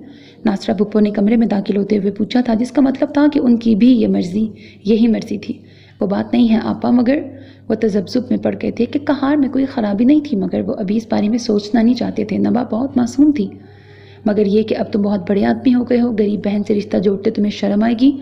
پھپھو باقاعدہ برا مان گئی تھی۔ آپ غلط مت سمجھیں آپا، مگر نبا بھی بہت چھوٹی ہے۔ آسمہ نے بھی انہیں سمجھانا چاہا۔ ہاں تو میں کب کہہ رہی ہوں کہ شادی ابھی کر دو، بس نکاح کر دیتے ہیں، رخصتی نبا کی پڑھائی مکمل ہونے کے بعد کر لیں گے۔ وہ سب کچھ طے کیے بیٹھی تھی۔ کیا تمہاری اولاد پر میرا اتنا بھی حق نہیں بختیار؟ ساری عمر تمہارے لیے ترستی رہی، اب تمہاری اولاد کے لیے ترستے ہوئے مر جاؤں گی۔ دادی غمزدہ سی کہہ رہی تھیں۔ اچانک انہیں بہت زور کی کھانسی آ گئی اور وہ باقاعدہ ہانفنے لگی۔ بختیار اور ناصرہ پھپھو نے بڑھ کر انہیں سہارا دیا۔ اپنی مرتی ماں کی آخری خواہش سمجھ کے اسے پورا کر دو بیٹا، نبا مجھے دے دو۔ انہوں نے ناہموار سانسوں کے ساتھ جملہ مکمل کیا تو بختیار بے بس ہو گئے۔ انہوں نے آسمہ کی طرف دیکھا جو گہری سوچ میں غرق تھی۔ بختیار آپ جذباتی ہو رہے ہیں، کہار دنیا کا آخری اچھا لڑکا نہیں ہے، ہمیں اس معاملے کو بات چیت سے سلجھا سکتے ہیں۔ آسمہ نے دانستہ طور پر نرم رویہ اختیار کیا تھا۔ وہ جانتی تھی کہ اس وقت بختیار اپنوں کے درمیان گھرے ہوئے ہیں، ان کی سختی معاملہ بگاڑ سکتی تھی۔ تم نے اماں کی حالت دیکھی آسمہ؟ میں پہلے ہی انہیں بہت دکھ دے چکا ہوں، کیا فرق پڑتا ہے اگر میں ان کی آخری خواہش مان لوں؟ اور پھر کہار دیکھا بھلا ہے، اعلیٰ تعلیم یافتہ برسر روزگار ہے، نبا اس کے ساتھ خوش رہے گی۔ وہ اس وقت صرف اپنی اماں کے بیٹے تھے۔ آسماء حیرانی سے انہیں دیکھنے لگی۔ نبا بہت چھوٹی ہے بختیار، اسے ابھی اپنی تعلیم مکمل کرنی ہے، ہمارا بزنس سنبھالنا ہے، اگر وہ یہاں رہے گی تو یہ سب ممکن نہیں ہو سکے گا۔ انہوں نے بات کو دوسری طرح بیان کیا۔ کوئی بات نہیں، ہم شادی کے بعد کہار کو اپنے ساتھ رکھ لیں گے، اسے اپنے بزنس میں انوالو کر لیں گے، یہ سب بات کی باتیں ہیں، ابھی مجھے صرف اماں کی فکر ہے۔ اگر وہ یہ خواہش دل میں لیے دنیا سے چلی گئیں تو میں خود کو کبھی معاف نہیں کر سکوں گا۔ ان کی تان پھر وہیں آ کر ٹوٹی تھی۔ اس پر آسماء سوچ میں پڑ گئیں، واقعی یہ ممکن تھا کہ وہ بختیار کی طرح کہار کو بھی گردماد بنا لیتی اور معاملات ایک بار پھر ان کے کنٹرول میں آ جاتے، یا دوسری صورت میں وہ اماں کے مرنے کے بعد یہ رشتہ ختم بھی کر سکتی تھی۔ انہیں بس اس وقت اس صورتحال سے نکلنا تھا۔ ٹھیک ہے، جیسے آپ کی مرضی، انہوں نے رضامندی دے دی تھی۔ اور پھر اسی شام نبا بختیار کو اپنے سے 12 سال بڑے کہار رضا کی زوجیت میں دے دیا گیا تھا۔ اسے کچھ پتہ نہیں تھا کہ اس کے ساتھ کیا ہو گیا تھا۔ اس کے آگے ایک پیپر رکھ کر کہا گیا کہ اس پہ بالکل ویسا ہی سائن کرو جیسے تم نے اپنے ایگزامینیشن فارم پر کیے تھے، اور اس نے کر دیے تھے۔ اپنے برابر بیٹھے ہوئے شخص کی اسے کچھ خبر نہیں تھی کہ وہ اچانک پہلے سے کئی زیادہ خاموش اور سنجیدہ کیوں ہو گئے تھے۔ وہ جو 15 دن کی چھٹیوں پر آئے تھے، اگلے ہی دن واپس کیوں چلے گئے تھے؟ دادی کے گھر مزید ایک دن رک کر وہ لوگ واپس کراچی آ گئے تھے کہ ان کی طبیعت پہلے سے سنبھل گئی تھی۔ نائمہ دکھ اور حیرانی کی ملی جلی کیفیات کے ساتھ ان کا چہرہ دیکھ رہی تھی۔ آسماء ان کے ڈرائنگ روم میں بیٹھی انہیں یہ خبر سنا رہی تھی کہ انہوں نے بختیار کی ماں کی خواہش پر ان کی نبا کو قربان کر دیا تھا۔ کیا ان کا اتنا بھی حق نہیں تھا کہ جس بچی کو انہوں نے اپنی اولاد کی طرح پالا ان سے مشورہ ہی کر لیا جاتا؟ سب کچھ ہو جانے کے بعد بس انہیں گہروں کی طرح اطلاع دے دی گئی تھی۔ مبارک ہو آپ کو آپی، انہیں اپنی ہی آواز انجان لگی۔ بس پتہ نہیں یہ صحیح بھی ہوا ہے یا نہیں، مجھے سوچنے سمجھنے کا بالکل وقت نہیں دیا بختیار نے، اپنی ماں کی محبت میں اندھے ہو رہے تھے۔ آسماء تلخ ہو رہی تھی۔ لڑکا کیسا ہے آپی؟ نبا کے جوڑ کا تو ہے نا؟ انہوں نے ماؤں جیسا سوال کیا۔ ہاں، کہار سے مجھے کوئی شکایت نہیں، وہ بہت سلجھا ہوا سمجھدار لڑکا ہے، اعلیٰ تعلیم یافتہ، لندن میں رہتا ہے، بس عمر کا تھوڑا فرق ہے دونوں میں، یہی ایک بات تھی جس سے وہ مطمئن تھی۔ آپ نے دیکھا ہے تو اچھا ہی ہوگا۔ نائمہ کو کچھ تو کہنا ہی تھا۔ آسماء نے بلاخر ان کا کھویا کھویا انداز محسوس کر ہی لیا تھا۔ تم نبا سے بہت پیار کرتی ہو نا نائمہ؟ مجھے خوشی ہے میری بیٹی کو تم جیسی عورت کی ممتا نصیب ہوئی۔ میں مطمئن ہوں تم نے ضرور اس کی تربیت اچھی طرح کی ہوگی۔ اس نے کوئی سوال نہیں کیا، جو ہم نے کہا وہ کرتی گئی۔ یہ فرما برداری اس نے تم سے ہی سیکھی ہوگی، ہمیشہ ایسے ہی اس پہ سایہ فگن رہنا، وہ تمہاری ہی بیٹی ہے۔ پتہ نہیں ان پہ کون سا کمزور لمحہ گزرا تھا جو وہ یہ سب کہہ گئی تھی، ورنہ ایسا جذباتی پن ان کے مزاج کے خلاف تھا۔ نائمہ کا دل بڑا ہو گیا۔ نبا کی فرما برداری پر وہ خوش ضرور ہوئی تھی، مگر انہیں اب اس کی فکر لگ گئی تھی۔ وہ جب سے آئی تھی ان سے نہیں ملی تھی، وہ جانتی تھیں اسے اندازہ بھی نہیں ہوگا کہ اس کے ساتھ کیا ہو گیا ہے۔ انہوں نے کبھی اس کے ذہن کو اتنی ہوا لگنے ہی نہیں دی تھی کہ وہ شادی یا نکاح جیسے بندھن کو سمجھ پاتی۔ اگلے دن جب سب آفس کے لیے نکل گئے تب وہ اس کے پاس آئی تھی۔ کتنی دیر وہ اسے سینے سے لگائے بیٹھی رہی۔ نبا تمہیں پتہ ہے تمہارا نکاح ہو گیا ہے کہار کے ساتھ؟ انہوں نے اسے سمجھانا شروع کیا۔ وہ بہت حساس بچی تھی، مگر اپنی عمر کی لڑکیوں جیسی چالاکی اس میں نہیں تھی۔ جی، اس نے جھکی نظروں کے ساتھ جواب دیا۔ تمہیں پتہ ہے نکاح کا رشتہ کیا ہوتا ہے؟ وہ اس کا سر سہلاتے ہوئے کہنے لگی۔ جیسا آپ اور ماموں کا ہے، اس نے اپنی دانست میں بالکل درست جواب دیا تھا۔ نائمہ مسکرانے لگی۔ ہاں، بالکل ٹھیک، اور جس سے نکاح ہوتا ہے وہ آپ کا شوہر ہوتا ہے۔ اب کہار تمہارا شوہر ہے، تمہیں اپنی باقی زندگی اس کے ساتھ گزارنی ہوگی، اس کی پسند ناپسند کا خیال رکھنا ہوگا، اس سے وفادار رہنا ہوگا۔ اس کے سوا اب کوئی لڑکا تمہیں پسند نہیں ہونا چاہیے، ٹھیک ہے؟ انہوں نے اس کی ذہنی استطاعت کو مد نظر رکھ کر الفاظ کا چناؤ کیا تھا، اور یہ ہمیشہ سے انہی کا کام تھا کہ اسے کیسے کوئی بات سمجھانی ہے، اور بدلے میں وہ مجھے کیا دیں گے؟ اس نے خلاف عادت سوال کر ڈالا تھا۔ نائمہ چونک سی گئی، مگر جلد خود کو سنبھالتے ہوئے انہوں نے اس سے کہا تھا، بدلے میں وہ بھی تمہیں یہی سب دے گا۔ تمہارے سوا کوئی لڑکی اس کی زندگی میں نہیں آئے گی، وہ تمہارا وفادار رہے گا، تمہاری خوشی اور پسند کا خیال رکھے گا، اور باقی زندگی تمہارے ساتھ گزارے گا۔ ان کی باتیں نبا نے بہت اچھی طرح ذہن نشین کر لی تھیں۔ یہ جاننے کے بعد کہ وہ اس کا شوہر ہے، وہ کہار رضا کے بارے میں سوچنے لگی تھی، مگر اسے کتنا سوچ سکتی تھی کہ ان کے بارے میں جانتی ہی کچھ نہیں تھی۔ ممانی کی ہدایت پر اس نے یہ بات کسی کو نہیں بتائی تھی کہ اس کا نکاح ہو چکا ہے۔ پتہ نہیں اس میں ان کی کیا مصلحت پوشیدہ تھی۔ اگلی چھٹیوں میں دادی نے اسے فون کر کے اسلام آباد بلایا تھا کہ کہار بھائی بھی چھٹیوں پہ پاکستان آئے ہوئے تھے۔ وہ خوش کن احساسات کے ساتھ دادی کے گھر آئی تھی۔ اس کا خیال تھا کہار بھائی اسے سامنے دیکھ کے بہت خوش ہوں گے، مگر یہاں آ کر اسے صرف دادی اور پھپھو کی چاہت ملی تھی۔ کہار بھائی آئے ضرور تھے، مگر وہ اپنے کمرے سے باہر تک نہیں نکلتے تھے۔ ان کا کھانا ناشتہ سب کمرے میں جاتا تھا۔ پاپا نے دادی کو بھیجے جانے والے پیسوں میں اضافہ کر دیا تھا کہ اب وہ اس گھر کو نبا کے حوالے سے دیکھا کرتے تھے۔ کہار بھائی نے نبا کو نظر انداز کرنے کی پالیسی اپنا رکھی تھی۔ وہ نبا کے سامنے سے یوں گزر جاتے گویا وہ یہاں ہو ہی نہ۔ ایک ہفتے کے اندر اندر اس کا دل اچاٹ ہو گیا اور اس نے ممانی کو فون کر دیا کہ اسے واپس بلا لیں۔ اگلے ہی دن ماموں سے لینے آ گئے تھے۔ ممانی بھی ساتھ تھیں۔ پھپھو نے بہت پرتپاک استقبال کیا تھا ان کا۔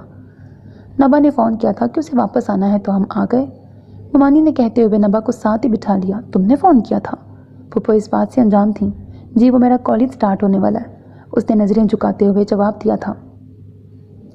پھپھو نے ترچھی نظروں سے اسے دیکھا مگر فوراً سنبھل گئی۔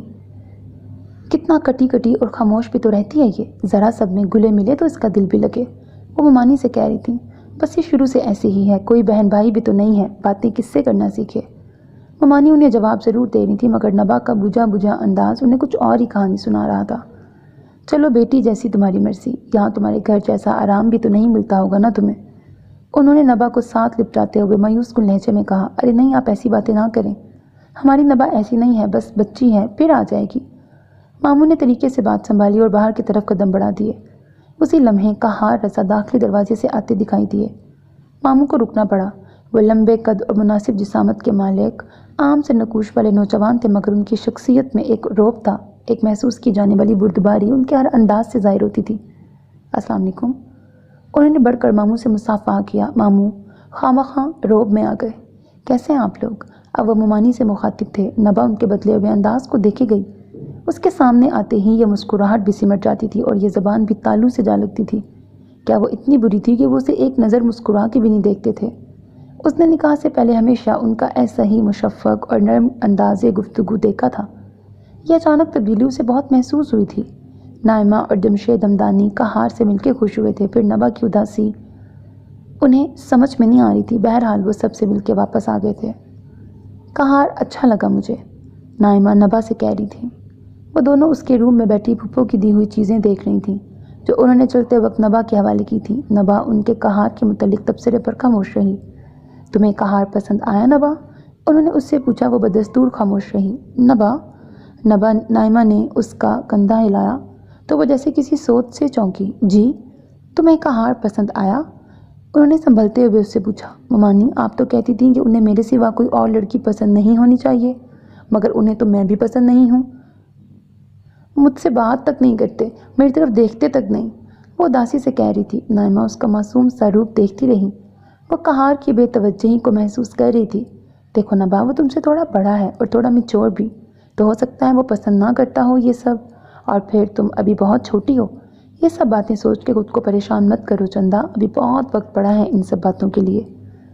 انہوں نے محتاط انداز میں اس کی بدگمانی دور کرنی چاہی، لیکن ممانی اس نے پھر کچھ کہنا چاہا مگر نائمہ نے اسے روک دیا۔ ابھی تم صرف اپنی پڑھائی پر توجہ دو، سب ٹھیک ہو جائے گا۔ نبا نے پھر اس بارے میں کوئی بات نہیں کی۔ ویسے بھی ان دنوں اس کے کالج کے ایڈمیشن شروع ہو گئے تھے۔ وہ فائن آرٹس پڑھنا چاہتی تھی مگر یہاں بھی اس کی مرضی کی کسی کو ضرورت نہیں تھی۔ تم بزنس پڑھو گی، آسمہ ہمدانی اسے آرڈر دے کر چلی گئی تھیں۔ وہ روتی صورت لیے نائمہ کو دیکھ کے رہ گئی جو اس درد کو اچھی طرح سمجھتی تھی۔ اس کا کالج شروع ہو گیا، اس نے خود کو سمجھا کے پڑھائی میں مصروف کر لیا۔ وہ واجبی سی اسٹوڈنٹ تھی اور پھر جو فیلڈ اس کے انٹرسٹ کی تھی ہی نہیں وہاں وہ کتنا اچھا پڑھ سکتی تھی۔ وہ رنگ و روپ میں آسمہ ہمدانی کی کاپی تھی، بے تحاشا حسین، ایک ہی نظر میں توجہ کھینچ لینے والی۔ بہت ہاتھ اس کی طرف بڑھے مگر اس نے ممانی کی بات پلو سے باندھ لی تھی کہ اسے کہار کے سوا کوئی لڑکا اچھا لگنا نہیں چاہیے۔ اسے کہار سے محبت نہیں تھی، ہو بھی نہیں سکتی تھی۔ اس شخص نے اس کے ہاتھ میں کبھی آس کا ایک جگنو تک نہ تھمایا تھا مگر جو رشتہ ان کے درمیان تھا وہ اسے سوچنے پر مجبور کرتا تھا۔ اس کا شوہر اسے پسند نہیں کرتا، اس کی موجودگی کو اہمیت نہیں دیتا، گویا یہاں بھی اس کی کسی کو ضرورت نہیں تھی۔ اس کا اپنی شخصیت پر سے اعتماد اٹھ جانا ایک فطری بات تھی۔ وہ اپنی عمر کی لڑکیوں کی طرح کبھی دل کھول کر مسکرا نہیں سکی کہ اس کا بچپنا ہی چھین لیا گیا تھا۔ وہ کبھی کسی سے دوستی میں پہل نہیں کر سکی، کسی کی نرم مسکراتی نظروں کا جواب نہیں دے سکی کہ وہ پہلے ہی کسی کے نکاح میں تھی۔ اس نے خود کو باندھ کر چھپا کر اپنی عمر کے مدارج طے کیے تھے۔ وہ بہت چھوٹی عمر میں بہت بڑی ہو گئی تھی۔ اس کے نکاح کو دوسرا سال تھا۔ اب تو نائمہ کو بھی لگنے لگا تھا کہ کہیں کچھ غلط ہو گیا ہے۔ ٹھیک ہے کہار پاکستان میں نہیں رہتا تھا مگر کیا وہ کبھی ایک بار ہی صحیح نبا کو خیریت کا ایک فون بھی نہیں کر سکتا تھا۔ اس نے کبھی کسی بات سے ظاہر نہیں کیا تھا کہ اسے نبا اور اپنے درمیان موجود رشتے کی نزاکت کا احساس بھی تھا۔ یہاں بھی حالات کون سے اچھے تھے، آسمہ اور بختیار اپنے بزنس کو بڑھانے میں ہی مصروف رہتے تھے۔ بختیار صاحب اپنی ماں کو خوش کر کے سرخرو ہو گئے تھے اور آسمہ نے تو کبھی ماں بن کر سوچا ہی نہیں تھا۔ نائمہ اپنے دل کی الجھنیں جمشید کے سوا کس سے کہہ سکتی تھی؟ جمشید، مجھے لگتا ہے کہار کی مرضی اس رشتے میں شامل نہیں تھی۔ آپ بختیار بھائی سے کہیں کہ وہ اپنی بہن سے بات کریں، آخر اس طرح کب تک چلے گا؟ کہار تو پلٹ کر خبر تک نہیں لیتا۔ تم صحیح کہہ رہی ہو، اب تو مجھے بھی لگتا ہے کہ اس معاملے پر نظر ثانی کی ضرورت ہے۔ میں بات کرتا ہوں آپی سے۔ وہ بھی سوچ میں پڑ گئے تھے۔ آسمہ اور بختیار حال ہی میں لندن سے بزنس ٹور کر کے لوٹے تھے۔ اس سے پہلے کہ جمشید کوئی بات کرتے انہوں نے خود ہی ذکر چھیڑ دیا تھا۔ مجھے لگتا ہے مجھے آپا سے نبا کی رخصتی کے متعلق بات کرنی چاہیے۔ انہوں نے اچانک سب کی موجودگی میں کہہ دیا تھا۔ نبا کے سوا وہ چاروں اس وقت آسمہ کے لاؤنج میں موجود تھے۔ رخصتی؟ لیکن نبا ابھی 20 سال کی بھی نہیں ہوئی بختیار بھائی۔ سب سے پہلے نائمہ کو اعتراض ہوا تھا۔ ہم نے کہار کو لندن میں دیکھا تھا، آسمہ نے پرسوچ انداز میں انہیں مطلع کیا۔ جب ہمارا لندن کا پروگرام طے ہوا تھا تب میں نے آپا کو فون کر کے کہار کا ایڈریس مانگا تھا، تو انہوں نے یہ کہہ کر انکار کر دیا کہ وہ پچھلے ہی دنوں کسی نئی جگہ شفٹ ہو گیا ہے اور وہاں کا پتہ ابھی ان کے پاس بھی نہیں ہے۔ بختیار انہیں بتانے لگے۔ پھر میں نے کہار کا نمبر ڈائل کیا تو وہ مستقل طور پر بند تھا۔ لندن میں اپنی میٹنگ کے اختتام پر ہم نے ڈنر کے وقت کہار کو اسی ریسٹورنٹ سے نکلتے دیکھا۔ میں نے اسے آواز دی مگر وہ نکلتا چلا گیا۔ میں اس کے پیچھے بھاگا مگر وہ غائب ہو گیا۔ مجھے یقین ہے اس نے مجھے دیکھ لیا تھا۔ بختیار احمد کے چہرے پر واضح فکر تھی۔ لیکن اس نے ایسا کیوں کیا؟ جمشید پہلی بار بولے تھے۔ یہی بات مجھے پریشان کر رہی ہے، وہ مجھ سے چھپ کر کیوں بھاگا؟ اگلے ہفتے ہمارا ایک وزٹ لاہور میں ہے، میرا خیال ہے واپسی پر اسلام آباد چلیں۔ یہ باتیں فون پر کرنے والی نہیں ہیں، ہمیں طریقے سے اس معاملے کا حل نکالنا ہوگا۔ آسمہ نے بہتر تجویز دی تھی۔ یہ بالکل ٹھیک ہے، آپ کہار کو پاکستان بلائیں، اس کے سامنے سب باتیں کریں۔ نائمہ نے بھی تائید کی۔ اور اماں کو بھی بلائیں جن کی آخری خواہش پر یہ رشتہ طے کیا گیا تھا۔ آسمہ نے خلاف عادت بختیار پر طنز کیا تھا۔ برا مت مانیے گا بختیار بھائی، آپ کو نبا کا نکاح نہیں کرنا چاہیے تھا۔ اب ہماری پوزیشن کمزور ہو گئی ہے، کوئی اونچ نیچ ہو گئی تو بچی پر گھر بیٹھے داغ لگ جائے گا۔ جمشید نے نرمی سے دل کی بات کہہ دی۔ اللہ نہ کرے جمشید، خیر کا کلمہ کہیں۔ نائمہ تڑپ اٹھی تھی۔ وہ صحیح کہہ رہا ہے نائمہ، مجھے افسوس ہے مجھ سے ایک جذباتی فیصلہ ہو گیا۔ وہ افسردہ سے کہہ رہے تھے۔ ان تینوں نے چونک کر ان کا چہرہ دیکھا تھا۔ پھر وہ دونوں جو اگلے ہفتے گھر سے ارادہ کر کے نکلے تھے اس کی تکمیل نہ ہو سکی۔ لاہور سے واپسی پر خراب موسم کے باعث ان کی کار کا ایکسیڈنٹ ہو گیا اور وہ دونوں موقع پر ہی جاں بحق ہو گئے۔ ان کی موت کی خبر نے ہمدانی ولاس کے در و دیوار ہلا دیے تھے۔ جمشید اکیلے ہو گئے تھے۔ نبا کے لیے یہ پہاڑ جیسا صدمہ تھا۔ اسلام آباد سے جنازے میں سب نے شرکت کی تھی، نہیں آیا تھا تو وہ جس کا سب کو انتظار تھا۔ پھپھو کے پاس پھر ایک گھڑا گھڑایا بہانہ تیار تھا کہ اسے چھٹیاں نہیں ملی تھیں۔ اس کی اس درجے لا تعلقی نبا کے دل میں اس رشتے کے تابوت کی آخری کیل ثابت ہوئی۔ اس نے ماں باپ کے جنازے پر اپنا ہر غم رو دیا تھا۔ اس دن کے بعد سے اس نے کہار سے وابستہ ہر امید کا گلا گھونٹ دیا تھا۔ یہ رشتہ اس کے لیے اب بس ایک بوجھ تھا۔ جمشید اور نائمہ نے پہلے سے بڑھ کر اس کا خیال رکھا تھا۔ وہ پہلے سے زیادہ چپ رہنے لگی تھی، لوگوں سے کترانے لگی تھی، ہر وقت خود کو کمرے میں بند رکھتی، ضرورت کے سوا کوئی بات نہ کرتی۔ ان دنوں اس کی 3rd ایئر کی کلاسز شروع ہو گئی تھیں مگر وہ کالج جانے پر رضامند نہیں تھی۔ اس کا ہر رشتے سے دل اچاٹ ہو چکا تھا۔ تمہارے مما پاپا چاہتے تھے کہ تم بہت سارا پڑھو، ایک کامیاب زندگی گزارو، کیا تم ان کی خواہش پوری نہیں کرو گی؟ ایک بار پھر نائمہ ہی نے اسے سمجھانے میں کامیاب ہوئی تھیں۔ اس نے بجھے دل کے ساتھ پڑھائی شروع کر دی۔ اسے اپنی زندگی سے بہت سے شکوے پیدا ہو گئے تھے، اسے اپنا وجود ایک بیکار شے محسوس ہوتا تھا۔ وہ نہیں جانتی تھی کہ اس کے اندر ایک بغاوت جنم لے چکی ہے۔ اس نے اسلام آباد کا پھر کبھی رخ نہیں کیا۔ اس سب کے باوجود جمشید ہمدانی نے بختیار احمد کے گھر پیسے بھیجنے بند نہیں کیے تھے۔ وہ ہر ماہ اسی طرح باقاعدگی سے انہیں پیسے بھیجا کرتے تھے جیسے بختیار اپنی زندگی میں کرتے تھے۔ کہار نے اس پورے عرصے میں دوبارہ کبھی پاکستان میں قدم نہیں رکھا تھا۔ جمشید جب کبھی ان سے اپنی پہلی ملاقات یاد کرتے تو ان کا دل یہ تسلیم کرنے پر آمادہ نہ ہوتا کہ کہار کچھ غلط بھی کر سکتے تھے، مگر جس طرح بنا کچھ کہے سنے وہ اتنی دور جا چکے تھے، اس بات نے بدگمانیاں بڑھا دی تھیں۔ مزید کسر نبا کی دادی اور پھپھو نے پوری کی تھی۔ نائمہ کے کہنے پر وہ ایک مرتبہ خود اسلام آباد گئے تھے تاکہ معاملات کا حل نکال سکے، مگر وہاں ان کی بہت بے عزتی کی گئی تھی۔ ان کا موقف تھا کہ قہار ایک بار پاکستان آئے اور اس معاملے پہ بات کرے، یا دوسری صورت میں وہ خود قہار سے ملنے لندن جانا چاہتے تھے۔ مگر پپو کو دونوں ہی صورتیں قبول نہیں تھیں۔ انہوں نے نہ صرف یہ کہ قہار کا اتا پتہ دینے سے انکار کیا، بلکہ جمشید ہمدانی کو غاصب کہا۔ وہ نبا کی شادی کر کے اس کے حصے کی جائیداد ضبط کرنا چاہتے تھے۔ ایسے گھٹیا الزامات لگا کے انہیں گھر سے نکلنے پر مجبور کیا گیا۔ انہوں نے اپنے قریب ترین حلقہ احباب میں بھی نبا کے نکاح کے متعلق کسی سے بات نہیں کی تھی، لہٰذا اب وہ اس معاملے میں تنہا اور بے بس تھے۔ نبا کے لیے آنے والے بہترین پرپوزلز کو انکار کرتے وقت وہ کس کرب سے گزرتے تھے یہ وہی جانتے تھے۔ وہ چاہتے تو اپنی طاقت اور پیسے کے بلبوتے پر قہار کو بآسانی ڈھونڈ سکتے تھے، مگر ظاہر ہے ایسا کرنے کے لیے انہیں یہ معاملہ کسی نہ کسی کے روبرو پیش کرنا پڑتا، اور یہی وہ نہیں چاہتے تھے۔ نبا نے البتہ اپنے آپ کو یہ بات سمجھا لی تھی کہ جب تک قہار واپس نہیں آ جاتا تب تک وہ آزاد تھی، اور اب اپنی باقی ماندہ زندگی کو وہ اپنی مرضی سے جیے گی۔ وہ لاکھ اپنے ماں باپ کے لیے اداس ہوتی، مگر ان کے اس ایک غلط فیصلے کے لیے وہ انہیں آج تک معاف نہیں کر پائی تھی۔ اس کا کالج ختم ہو گیا تھا اور ماموں اب اسے آفس لے جانا چاہتے تھے، مگر یہ اس کے لیے ممکن نہیں تھا۔ اس نے اپنی اب تک کی زندگی لوگوں سے کٹ کر گزاری تھی۔ وہ یہ حوصلہ اب بھی خود میں نہ پاتی تھی کہ مختلف مزاج اور اجنبی چہروں والے لوگوں کے درمیان ہنس بول سکے۔ پھر اس نے بس اسی چیز سے بچنے کے لیے یونیورسٹی میں ایڈمیشن لے لیا، اور اسی بیچ ماموں نے اسے کچھ اچھے کورسز کرنے کے لیے روحان کی اکیڈمی بھیج دیا تھا۔ سو میرے عزیز listeners, this was the end of second last episode of the novel. سفر تمام ہوا۔ Hope that you like it. اپنا بہت خیال رکھیے گا، نیک تمناؤں کے ساتھ۔ اللہ حافظ، and don't forget to subscribe to my channel because that's how you can encourage me, and that's the only kind of support and encouragement which I want from all of you. اللہ حافظ۔